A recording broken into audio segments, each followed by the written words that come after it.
আজকে আমরা 19তম পারা তেলাওয়াত শুনব। সূরা ফুরকানের কিছু অংশ, সূরাতুশ শুআরা এবং সূরা নামল। সূরা ফুরকানের কিছু অংশ যেটা বাকি ছিল, তো আল্লাহ সুবহানাহু ওয়া তাআলা প্রথম দিকে বলছেন, ওয়ায়াউমা ইয়া'আদ্দু যালিমু আলা ইয়াদাইহি ইয়াকুলু ইয়া লাইতানি ইত্তাখাযতু মা'আর রাসূলি সাবিলা ইয়া ওয়াইলাতা লাইতানি লাম আত্তাখিয ফুলানান খলিলা। শানে নজুল হচ্ছে আকাবা ইবনে আবি মুআইত মক্কার ধনাঢ্য লোক ছিল। তার সিস্টেম ছিল, ব্যবসায় লাভবান হলে তো ধনী লোকদেরকে, এলাকার গণ্যমান্য লোকদেরকে দাওয়াত করে খাওয়াইতো। তো একবার সে ব্যবসায় সফলভাবে ফিরে আসার পরে সকলকেই দাওয়াত দিল, ধনী যারা আছে তার মধ্যে রাসূল সাল্লাল্লাহু আলাইহি সাল্লামকেও দাওয়াত দিল। তো খাবার সামনে পেশ করা হয়েছে। তো এই মুহূর্তে রাসূল সাল্লাল্লাহু আলাইহি সাল্লাম বললেন যে আমি ততক্ষণ পর্যন্ত খাবো না যতক্ষণ পর্যন্ত তুমি ঈমান গ্রহণ না করবে। তো তিনি তখন বেকায়দায় পড়ে গেলেন, আকাবা ইবনে আবি মুআইত, যে সবার সামনে যদি রাসূল না খায় তাহলে কেমন দেখা যায়, তাহলে তো আমার মানহানি হবে, অনুষ্ঠানটা কেমন হবে। আচ্ছা ঠিক আছে, আমি পড়ে নিলাম আশহাদু আল্লা ইলাহা ইল্লাল্লাহ ওয়া আন্না মুহাম্মাদুর রাসূলুল্লাহ। এটা পড়ার পরে আরও যারা ছিল তার মধ্যে উবাই ইবনে খালফ ছিল, মুনাফিকদের সর্দার। সে বলল যে না, তাহলে তো আমি মাইনা নেব না। তুমি রাসূল বললো আর তুমি ধর্মগ্রহণ করলে তারটা, তুমি তো আরও বিধর্মী হয়ে গেছো আমাদের থেকে। তো যতক্ষণ পর্যন্ত তুমি রাসূলের মুখে থুতু না মারবে ততক্ষণ পর্যন্ত আমি এখানে খাবো তো নাই, এখান থেকে উঠে চলে গেলাম। তো এই হতবাগা তাই করলো, রাসূলের মুখের দিকে থুতু মারলো। থুতু মারার পরে সাথে সাথে আল্লাহ তাআলা সেই থুতুটাকে ঘুরিয়ে তার মুখেই নিক্ষেপ করলেন, তার মুখ ঝলসে গেল। পরবর্তীতে রাসূল সাল্লাল্লাহু আলাইহি সাল্লাম ঘোষণা করলেন যে এই মক্কার বাহিরে যেখানেই তোমাকে পাওয়া যাবে সেখানেই তোমাকে হত্যা করা হবে। এর পরবর্তীতে বদরে তাকে হত্যা করা হয়েছিল এবং উবাই ইবনে খালফকে উহুদে হত্যা করা হয়েছিল। এই ব্যাপারে আয়াত নাজিল হয়েছে যে ইয়া ওয়াইলাতা লাইতানি লাম আত্তাখিয ফুলানান খলিলা, যে এই আকাবা ইবনে আবি মুআইত জাহান্নামে সে তার কুনুই থেকে, তার আঙ্গুল থেকে কুনুই পর্যন্ত হাত বারবার খাবে আর বলতে থাকবে যে হায় আফসোস, আমি কেন রাসূলের বন্ধুত্ব ছেড়ে দিয়ে তার বন্ধুত্ব গ্রহণ করলাম। যদি আমি রাসূলকেই বন্ধু হিসেবে মেনে নিতাম, তাকে যদি আমি বন্ধু হিসেবে গ্রহণ না করতাম তাহলে কতই ভালো হইতো। এই জন্য আমাদেরও শিক্ষার বিষয় যে আমরা কাদের সাথে বন্ধুত্ব করি, কাদের সাথে উঠা বসা করি। আজকে বন্ধুত্বের জন্যই কিন্তু মানুষ খারাপ হয়। ফেরাউনও খারাপ হয়েছে বন্ধুত্বের জন্য, নমরুদ বন্ধুত্বের জন্য। এরা যারা খারাপ হয়েছে, এদের সাঙ্গপাঙ্গ আশেপাশে যারা থাকে তারাই এদেরকে বেশি খারাপ করছে। এজন্য আমার যাতে হাত কামড়ে আফসোস করতে না হয় দুজকের মধ্যে যে আমি কেন তার সাথে বন্ধুত্ব করলাম। কারণ সৎসঙ্গে স্বর্গবাস, অসৎ সঙ্গে এটা একদম বাস্তব। তো এর পরের দিকে আল্লাহ সুবহানাহু ওয়া তাআলা বলছেন যে কাফেরদের ব্যাপারেই, যে তারা হলো চতুষ্পদ জন্তুর মতো। ইনহুম ইল্লা কাল আনআম, তারা হলো চতুষ্পদ জন্তুর মতো। তার কারণ কি, যে তারা যে জানে না এইটাও তারা জানে না। মূর্খ হইল দুই প্রকার। এক মূর্খ হইল যে সে জানে না, অন্যের কাছ থেকে মেনে নেয়, শিখে নেয়। আরেক মূর্খ হইল যে সে যে জানে না এইটাও সে জানে না, অর্থাৎ সে যে জানে না এইটাও সে মাইনা নিতে রাজি না। তো মূর্খ হইল দুই প্রকার। কাফেররা হলো এই ধরনের মূর্খ, যে তারা যে জানে না ঈমান গ্রহণ না করার কারণে যে কি ক্ষতি, এটা যে তারা বুঝতেছে না, এটা বুঝালেও তারা বুঝে না। এবং কাফেরদেরকে হাসরের ময়দানে তিন শ্রেণীতে মানুষকে চলতে দেওয়া হবে, এক তো পদবর্জ্যে অর্থাৎ পায়ে হেঁটে, আরেকটা হচ্ছে হাঁটু গেড়ে, আরেকটা হচ্ছে মুখের উপরে তারা হাঁটবে। মুখের উপরে কাফের মুশরিকরা হাঁটবে। কিভাবে হাঁটবে? যে আল্লাহ তাআলা তাকে ওই সিস্টেম করে দেবেন যে তারা মুখের উপরে হাঁটতে থাকবে কাফের মুশরিকদের। এরপরের দিকে ওয়া ইবাদুর রহমানিল্লাযীনা ইয়ামশুন, যে রহমানের বান্দা যারা হবে তাদের কয়েকটি গুণ। তাদের গুণের মধ্যে হচ্ছে ওয়া ইবাদুর রহমানিল্লাযীনা ইয়ামশুনা আলাল আরদি হাওনা, যখন তারা চলবে রাস্তায় বিনম্রভাবে চলবে। হাওনা ওয়া ইযা খাতাবাহুমুল জাহিলুনা ক্বালু সালামা, জাহেল মূর্খরা যদি রাস্তায় কোনো কটু কথা বলে তখন সে বলবে সালাম, আমি শান্তি চাই, আমি তোমার সাথে ঝগড়া করব না, সে সালাম দিয়ে সেখান থেকে ফিরে আসবে। হলো দুই গুণ।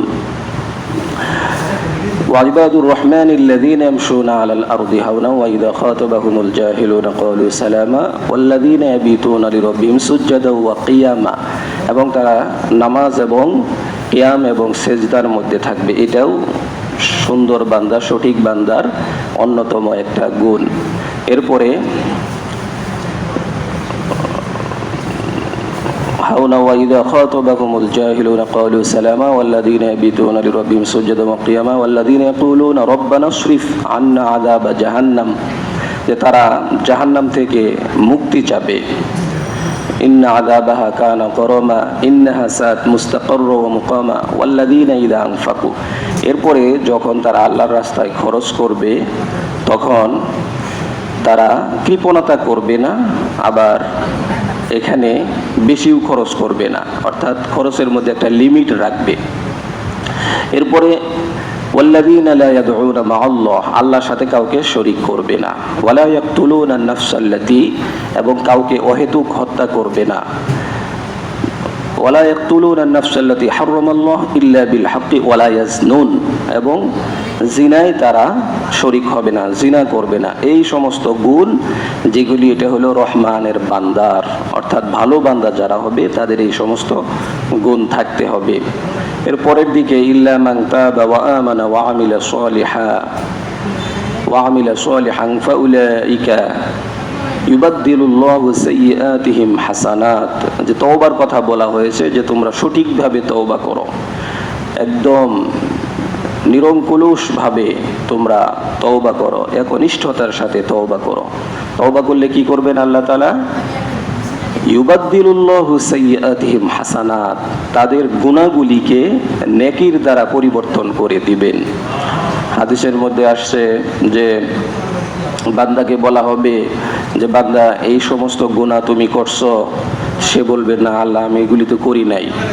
তারপরে ছোট ছোট গুনাহগুলি দেখে বলা হবে এগুলি তুমি করছো, হ্যাঁ এগুলি আমি করছি। তখন ফেরেশতা বলবে যাও তোমার এই ছোট গুনার বদৌলতে যতগুলি গুনাহ করছো এতগুলি নেক তোমার আমলনামায় লিখে দেওয়া হলো। তখন বান্দা বলবে ফেরেশতা আরেকটু কথা আছে। কথা কি? যে ওই যেগুলি আমি অস্বীকার করছিলাম বড় বড় গুনাহ, এগুলি আমিই করছি, তো এগুলির পরিবর্তেও সওয়াব লিখে দাও। তো এগুলির পরিবর্তেও তাকে সওয়াব লিখে দেওয়া হবে। হাদিসের মধ্যে আসছে যে রসুল যখন এই হাদিস বর্ণনা করছেন, রসুল এইভাবে আর কখনো হাসতেন না এই হাদিস বর্ণনা করার সময় যতটুকু হেসেছিলেন। অথবা আরেক হাদিসের মধ্যে আসছে যে বান্দাকে যখন আমলনামা পড়তে দেওয়া হবে তখন সে বড় গুনার আমলনামা পড়তে থাকবে, এরপরের দিকে যখন পড়তে থাকবে ছোট গুনার আমলনামা, এরপরে যখন আবার পড়তে থাকবে দেখবে যে সমস্ত আমলগুলি তার নেকের দ্বারা পরিবর্তন হয়ে গেছে। তবে শর্ত হচ্ছে তওবা করতে হবে, একদম একুরেট তওবা খাঁটি তওবা করতে হবে, তাহলে আল্লাহ তাআলা গুনাহগুলিকে নেকির দ্বারা পরিবর্তন করে দিবেন। এরপরে আসছে সূরাতুশ শুআরা। শুআরা শায়ের মানে কবিদের সূরা। আরবে ওই সময়ে কবিদের খুব প্রচলন ছিল এবং সাহিত্যের যে যুদ্ধ ছিল, যে একজন আরেকজনের উপরে সাহিত্যতা সে পারত, সাহিত্যিক ছিল সবাই। তো কবিদের মাধ্যমে দেখা যেত ইসলামের দুর্নাম করত, আবার ইসলামী কবি যারা ছিলেন তারা আবার ইসলামের গুণগান গাইতো। এই ধরনের কবিদের নিয়ে আলোচনা করা হয়েছে। এবং ফালাআল্লাকা বাখিউন নাফসাকা লাআল্লাকা বাখিউন নাফসাকা, যখন রসুল তাদেরকে দাওয়াত দিলেন, কোনোভাবেই তারা মানতে চাচ্ছে না, রসুল ব্যতীত হলেন, অনেক কষ্ট পেলেন, তখন আল্লাহ তাআলা তাকে সান্ত্বনা দিলেন যে তারা ঈমান আনবে না বিদায় আপনি যে রিজিকে শেষ করে দিবেন এটা দরকার নাই, আপনার উচিত, আপনার দায়িত্ব হচ্ছে পৌঁছানো, আপনি পৌঁছান। এরপরের দিকে মূসা আলাইহিস সালাম এবং ফেরাউনের ঘটনা আসছে বিস্তারিত, নীল নদের মধ্যে হাবুডুবু খাওয়া সব কিছুই। এরপরে ইব্রাহিম আলাইহিস সালামের কথা, এরপরে শুআয়ব, এরপরে সামুদ, এরপরে সালেহ আলাইহিস সালাম, এরপরে হুদ জাতি, আদ, সামুদ, সালেহ, এই সমস্ত জাতিদের ঘটনায় এখানে বিস্তারিতভাবে এই আলোচনা আসছে। এরপরের দিকে ওয়ানদির আশিরতাকাল আকরাবিন, যে আপনি আপনার নিকটবর্তী আত্মীয় স্বজন যারা আছে তাদেরকে আপনার দ্বীনের দাওয়াত দিন। আগে পরিবারকে আপনি দ্বীনের উপরে উঠান, তারপরে অন্যদের ব্যাপারে দাওয়াতের প্রচার প্রসার ঘটান। তো এরপরে সূরা নামল হচ্ছে পিপিলিকা, এটা হলো পিপিলিকার সূরা। যেহেতু পিপিলিকাদেরকে নিয়ে এই সূরায় আলোচনা হয়েছে, এই জন্য এই সূরার নাম হচ্ছে সূরাতুন নামল। তো এখানে সুলাইমান আলাইহিস সালামের এবং দাউদ আলাইহিস সালামের ঘটনা খুব বড়ভাবে আসছে। ওয়ালাকাদ আতাইনা দাউদ ওয়া সুলাইমানা ইলমা, যে আমি দাউদ এবং সুলাইমান আলাইহিস সালামকে রাজত্ব দিয়েছিলাম। যে সুলাইমান আলাইহিস সালাম সারা পৃথিবীর রাজত্ব করছেন, তাকে বাতাসের উপরে রাজত্ব দেওয়া হয়েছিল, তাকে পাখিদের উপরে রাজত্ব দেওয়া হয়েছিল, জিন জন্তু জানোয়ার মানুষ সব কিছুর উপরে তাকে রাজত্ব দেওয়া হয়েছিল। এখানে রাজত্ব দিছেন, কিন্তু আল্লাহ তাআলা বললেন ওয়ালাকাদ আতাইনা দাউদ ওয়া সুলাইমানা ইলমা, আমি তাদেরকে এলেম দান করছি। দিছেন রাজত্ব, কিন্তু এলেম যে কত সম্মানিত এটাকে আল্লাহ তাআলা হাইলাইট করছেন, এটাকে উল্লেখ করছেন। ওগুলি তো দিছেনই, কিন্তু আল্লাহ তাআলা হাইলাইট করছেন এলেমকে, কারণ এলেম হচ্ছে আল্লাহ তাআলার সিফত, জ্ঞান, এটা হলো আল্লাহ তাআলার গুণ। আল্লাহু আলিম, আল্লাহ হলেন সবচেয়ে জ্ঞানী।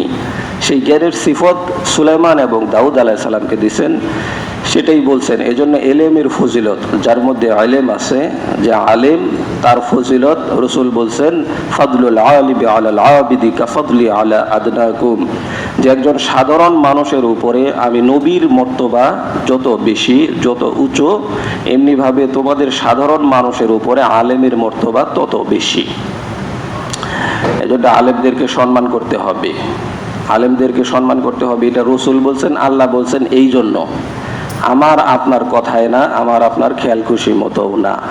এটা নামাজ যেরকম আল্লাহ বলছেন, রোজা যেরকম আল্লাহ রাখতে বলছেন, আলেমদেরকে সম্মান করতে হবে। কোরআনে আয়াত আসছে, হাদিস আসছে, এই জন্য করতে হবে। এটাও আমল হিসেবে, এটাও ইবাদত হিসেবে করতে হবে। তো সুলাইমান এবং দাউদ আলাইহিস সালামের 19 সন্তান ছিল, তার মধ্যে সুলাইমান আলাইহিস সালাম অন্যতম ছিলেন। সুলাইমান আলাইহিস সালাম যখন রাজত্বভার গ্রহণ করলেন, তখন ওয়ারিসা সুলাইমান আলাইহিস সালামকে যখন রাজত্ব দেওয়া হলো, তার রাজত্ব কেমন ছিল, যে 9 মাইল ব্যাপী তার সিংহাসন ছিল, তার বাড়ি 9 মাইল ব্যাপী ছিল, এবং 300 তার স্ত্রী ছিল, আর 700 তার বাদী ছিল। এগুলি একটা সিংহাসনের মধ্যে নিয়ে 3 স্তর বিশিষ্ট সেনাবাহিনী ছিল। এক স্তরে ছিল জিনরা, আরেক স্তরে মানুষ, আরেক স্তরে পশু পাখিরা থাকতো। এবং তিনি যখন এই সিংহাসন নিয়ে উঠতেন, তো তখন এই সব কিছু নিয়েই তিনি আকাশে উঠতেন। ওয়াহুশিরা লিসুলাইমানা জুনুদুহু মিনাল জিন্নি ওয়াল ইনসি ওয়াত-তায়রি ফাহুম ইউজাউন, যে এইভাবে তিনি আকাশে পরিভ্রমণ করতেন। তো শর্টকাট বলতেছি, এভাবে একদিন তিনি যাচ্ছেন, তো হঠাৎ করে ক্বালাত নামলাতু ইয়া আইয়ুহান নামলু দুখুলু ফি মাসাকিনিহিম, পিপিলিকা তার দলবলদেরকে বলতেছে যে সুলাইমানের সিংহাসন যাচ্ছে, হয়তো বা এখানে যদি ল্যান্ড করে নামে, তাহলে তোমাদেরকে পিষে ফেলবে, তারা দেখবে না, এই জন্য তোমরা যার যার গর্তে ঢুকো। তো এখানে এই কথাও আল্লাহ তাআলা আনছেন যে পিপিলিকা এতটুকু সজাগ যে নবী আসতেছে, নবী অহেতুক আমাদেরকে কষ্ট দিবে না। কারণ পিপিলিকা এই কথাও বলছে সাথে সাথে যে হয়তোবা তারা নিজের অগোচরেই, সে বুঝতেও পারবে না, আমরা ছোট মানুষ, আমরা ছোট পিপিলিকা, দেখতেই পারবে না, হয়তোবা তাদের অসচেতনতার কারণেই আমাদেরকে পিষে ফেলবে। তো এতটুকু শব্দ পিপিলিকাও বলছে, কারণ নবীরা কখনোই মানুষকে কষ্ট দিত না, এটাই বোঝানো হয়েছে। আবার পিপিলিকা তার নিজের জাতির ব্যাপারে কতটুকু সচেতন যে সেই খবর পাইছে, সাথে সাথে অন্যান্য পিপিলিকাদেরকে বলতেছে সবাই গর্তের ভিতরে ঢুকো, তার বাহিরে আসতেছে, হয়তোবা তোমাদেরকে পিষে ফেলতে পারে না বুঝে। তো এখানে পিপিলিকার যে ওয়াজটা সেটাও আল্লাহ তাআলা উঠায় ধরছে, যে পিপিলিকা কি ওয়াজ করছে এবং কেন কেন এই কথাগুলি সে বলল, এগুলিও এখানে আয়াতের মধ্যে আসছে। তো এভাবে যখন, এবং পিপিলিকার কত জাতি আছে এগুলিও তাফসিরের মধ্যে আসছে, এবং পিপিলিকাদের রাজা বাদশাহ আছে, তাদেরও গোলাম আছে, তাদেরও বাড়ি ঘর আছে। এই ধরনের একটা কার্টুনও আছে যে পিপিলিকাদেরকে নিয়ে বাজ লাইফ না কি যেন, এই ধরনের একটা কার্টুনও বানানো হয়েছে যে এরা কিভাবে খাদ্য আহরণ করে, তাদের মধ্যে গোলাম কে থাকে, কেমনি কি। তো যাই হোক, এটা তো তারা করছে। তো এরপরে সুলাইমান আলাইহিস সালাম চলতেছিলেন, হঠাৎ করে দেখতে পেলেন যে আকাশের দিকে যে এক জায়গা থেকে রোদ তার গায়ে লাগতেছে। তো রোদ গায়ে লাগে কেন, যে জিজ্ঞেস করা হলো যে এখানের যে ডিউটিতে যেই পাখি, সেই পাখি কোথায় গেল? আরল হুদহুদ আমকানা মিনাল গায়িবিন, হুদহুদকে দেখতেছি না, সে কোথায় গেল? তো সুলাইমান আলাইহিস সালাম যখন চলতেন, কোথাও ল্যান্ড করতেন, তো হুদহুদ পাখির দ্বারা ওই এলাকার কতটুকু নিচে পানি আছে সেটা দেখা হতো। হুদহুদ পাখি মাটিতে ঠোঁট রাখার সাথে সাথেই বলতে পারতো যে এতটুকু নিচে পানি আছে, এখান থেকে পানি ওঠানো সম্ভব। এই জন্য তাকে এই কাজে লাগানো হতো। তো যখন এরকম একটা প্রয়োজন পড়ছে, দেখে যে হুদহুদ পাখি নাই, তো এবার সুলাইমান আলাইহিস সালাম বলেন, আরল হুদহুদ আমকানা মিনাল গায়িবিন লাউ আযিবান্নাহু আযাবান শাদীদান আও লা আযবাহান্নাহু আও লা ইয়াতিয়ানি বিসুলতানিন মুবিন। হুদহুদ পাখি কোথায় গেছে, আসুক, আমি তাকে কঠিন শাস্তি দেব, হয়তোবা তাকে আমি জবাই করে ফেলবো, এরকম সুলাইমান আলাইহিস সালাম বলতে লাগলেন, যেটা কোরআনের আয়াতের মধ্যে আসছে। তো এরপরে হুদহুদ পাখি খুব মাথা নিচু করে বসে আছে। সুলাইমান আলাইহিস সালাম খুব গরম যে তুমি কই গেছিলে, না বলে, আমাকে না বলে কোথায় গেছিলে? তো হুদহুদ পাখি বলল যে বাদশাহ, আমি যদি অপরাধ করি আপনি বিচার করবেন, কিন্তু আজকে আমি আপনার সামনে অপরাধী, আপনি বাদশাহ। এরকম একদিন আসবে যেদিন আপনি অপরাধী, আপনার বাদশাহ আপনার বিচার করবে, সেটাও কিন্তু আপনি মনে রাখেন। কেমন কথা বলছে হুদহুদ পাখি, যে আজকে তো আমি আপনার সামনে অপরাধী, আজকে দুনিয়ার বাদশাদেরকেও বুঝতে হবে যে অপরাধীদেরকে শাস্তি কতটুকু দিব। আজকে আমি বাদশা সেজে অন্যের শাস্তি প্রয়োগ করতেছি, কিন্তু আমারও কিন্তু একজনের সামনে জবাবদিহি করতে হবে। সেদিন আমি কোথায় থাকবো, সেদিন আমি জবাবটা দিতে পারবো কিনা, এই শিক্ষা পাখি দিয়া গেছে সুলাইমান আলাইহিস সালামকে বলে। তো বলছে যে বাসায় এমন একটা জায়গায় গেছিলাম, দেখলাম এক মহিলা বিলকিস, সে, তাকে সবাই রাজা বাদশা মানে, রাজা মানে, তো সে সূর্যের পূজা করতেছে। তো এটা তো আমার কাছে ভালো লাগে নাই, তো এই জন্য এই খবর নিতে গেছিলাম। তো তখন সুলাইমান আলাইহিস সালাম খুব খুশি হয়েছে, যাক ভালো একটা সংবাদ দিতে পারছো, তোমাকে বাঁচায় দিলাম, আর কিছু করলাম না, বলো ঘটনা কি। পরে সব ঘটনা বললো, অনেক ঘটনা বলার পরে সুলাইমান আলাইহিস সালাম চিঠি লিখলেন, ইন্নাহু মিন সুলাইমান ওয়া ইন্নাহু বিসমিল্লাহির রহমানির রহিম। তো সেখান থেকেই চিঠিতে বা মেসেজে বিসমিল্লাহ লেখা, সেখান থেকেই সুন্নত। সুলাইমান আলাইহিস সালাম সর্বপ্রথম চিঠিতে বিসমিল্লাহ লিখছেন। বিসমিল্লাহ আমরা যে 700 কত লিখি 86, এটার কোনো কিচ্ছু নাই, এটা কিচ্ছু না, এটা কে রচনা করছে বা কে এটা আনছে, এটার কোনো ফজিলত নাই, কিচ্ছু নাই। তবে এতটুকু লেখা যায় বিসমিহি তাআলা, বিসমিহি তাআলা, এটা করলেও সুন্নত পালন হবে। কারণ বিসমিল্লাহ আপনি যথায় তথায় লিখবেন, এটা বা রাস্তায় ফেলে দিবে, এটার উপর মানুষ পাড়া দিবে, এটা সমস্যা। এই জন্য বিসমিহি তাআলা লিখলে ওইটাও হইলো, সবটাই হইলো। তো যাই হোক, সুলাইমান আলাইহিস সালাম ইন্নাহু মিন সুলাইমান ওয়া ইন্নাহু বিসমিল্লাহির রহমানির রহিম চিঠিতে এরকম লিখে দিলেন যে সুলাইমানের পক্ষ থেকে তোমাকে একটা চিঠি দেওয়া হলো, তুমি ঈমান গ্রহণ করো, আল্লাহর উপর ঈমান আনো, সূর্যের পূজা বাদ দাও। তখন বিলকিস তার পরিষদ নিয়ে বসলো যে কি করা যায়, এরকম একটা দাওয়াত আসছে, আমরা কি করব। তখন বলল যে বাদশাহ যেহেতু দাওয়াত দিছে আর আমরা তো তার সাথে কুলিয়ে পারবো না, এক কাজ করেন, কিছু উপটোকন দিয়ে, কিছু উপটোকন বা কিছু হাদিয়া টাদিয়া দিয়ে বাদশার কাছে দেন, দেখি আলাপ টালাপ করে আসুক, সে আসলেই নবী কিনা নাকি বাদশাহ এটাও বোঝা যাক। তো এরপরে বিলকিস 500 ইট স্বর্ণের, 500 ইট রূপার, এই ধরনের আরো হীরা জহরত অনেক কিছুই দিয়ে গোলামদেরকে পাঠিয়ে দিছে এবং গোলামদেরকে বলছে তোমরা যারা মেয়ে তারা ছেলের কণ্ঠে কথা বলবে, যারা ছেলে তারা মেয়ের কণ্ঠে কথা বলবে। আর একটা এই যে একটা আপেলের মতো একটা দিলাম, এটার ভিতরে ছিদ্র করে দিতে হবে, কোনো ধরনের ইলেকট্রিক জিনিস ছাড়া কে ছিদ্র করতে পারে এটা তার সামনে উপস্থাপন করবে, দেখি সে নবী না বাদশাহ, আসলে কোনটা সে। তো যখন তার দলবল হাদিয়া নিয়ে আসতেছে, অর্ধেক ঢোকার পরেই দেখে সুলাইমান আলাইহিস সালাম রাস্তা টাস্তা যা করছে সব স্বর্ণের, এবং স্বর্ণের গরু দাঁড়িয়ে রয়েছে এবং এই স্বর্ণের উপরে গরু পায়খানা করতেছে। তো এরপরে বিলকিসের সৈন্যবাহিনী যারা ছিল তারা স্বর্ণবর্ণ যা নিয়ে আসছিল সব ফালায় দিছে, রাখ রাখ এগুলি, এই কয়েকটা স্বর্ণ নিয়ে আসছি, যে এলাকার বাদশার রাস্তাই স্বর্ণের, এই স্বর্ণ দিয়ে সে কি করবে, এটা তো লজ্জার ব্যাপার, তাড়াতাড়ি ফালা এগুলি। তো তারপরে সুলেমানের কাছে আসার পরে এই ধরনের পরীক্ষা যখন হয়েছে, বাদশা এক পোকাকে বললেন, ওই যে কাটে যেই পোকা, সেই পোকাকে বললেন তুমি এখানে ছিদ্র করো। তো ছিদ্র করছে, যাই হোক বোঝা গেল যে সে নবী। এরপরে বিলকিসের কাছে যখন খবর গেল, বিলকিস বলল আচ্ছা ঠিক আছে, আমি দিন গ্রহণ করার জন্য আসছে, আপনার সাথে তো আর মারামারি করে পারা যাবে না, যুদ্ধ করে পারা যাবে না। তো সুলাইমান সাল্লাম বিলকিসকে দাওয়াত দিলেন। এরপরে বললেন যে তোমাদের মধ্যে কে আছে বিলকিস আসার আগেই বিলকিসের সিংহাসনটা আমার এখানে উপস্থিত করতে পারবে। জিনদেরকে বলা হলো, জিনরা বলল যে আমরা পারবো না। তখন মানুষ যে ছিল সে ইসমে আজমের মাধ্যমে যে বাদশাকে বলছে আপনি শুধু চোখ বন্ধ করবেন আর চোখ খুলবেন, ওই বিলকিসের সিংহাসনটাই আমি আপনার এখানে এনে উপস্থিত করব। ঠিকই তাই করছে। বিলকিস এসে দেখে তো সর্বনাশ, কিরা আমার সিংহাসন এখানে কেমনে আসলো, তাও এক চোখের পলকের মধ্যে, আমি আসতে আসতে। তো তারপরে তার সাথে বিবাহ হয়েছে, বিবাহর পরে সে দিন গ্রহণ করছে। এভাবে সূরা শেষ হয়েছে। কাতার সোজা।